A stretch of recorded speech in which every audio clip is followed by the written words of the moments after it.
In the heart of the small, fog-shrouded town of Blackthorn, nestled between the dense, ever-whispering pines, sat a crumbling Victorian manor.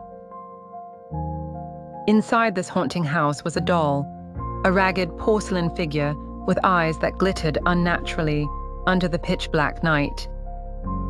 This doll, known as Eleanora, was infamous in the town for reasons no one dared speak of openly. Lydia, an antique enthusiast, arrived in Blackthorn after her curiosity was piqued by tales of the cursed doll.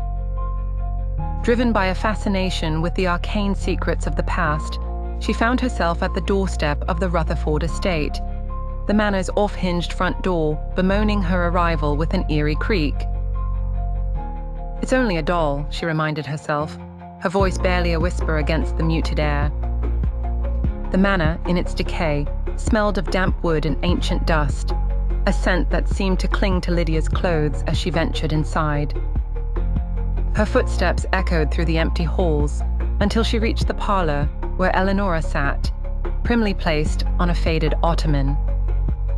The room was dim, the only light a flickering candle that cast long shadows, bringing to life the embroidered tapestry on the walls. Lydia approached cautiously, her eyes fixed on the doll. Eleanora's glassy eyes seemed to follow her, betraying a presence that sent chills down her spine. She tentatively reached out, her fingers grazing the cold, porcelain cheek. As if on cue, the candle flickered violently. The shadows danced more feverishly, twisting unnaturally around the room. Lydia drew her hand back, startled, half expecting the doll to leap into action. Determined to unravel the mystery, Lydia decided to spend the night in the manor. She set up a small camp in the adjacent library, where the scent of old books blended with the perfume of night jasmines creeping through the broken windows. When midnight struck, a strange sound echoed down the corridor, a soft, rhythmic tapping. Lydia, clutching her flashlight, followed the noise. Her heart pounded in her chest, each beat a drum that matched her growing sense of dread. The tapping led her back to the parlor. Her flashlight beam caught the ottoman empty.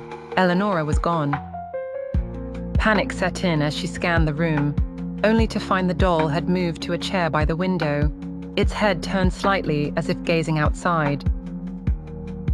Startled, Lydia darted forward, hoping for some rational explanation. Yet, when she approached, the chair was vacant.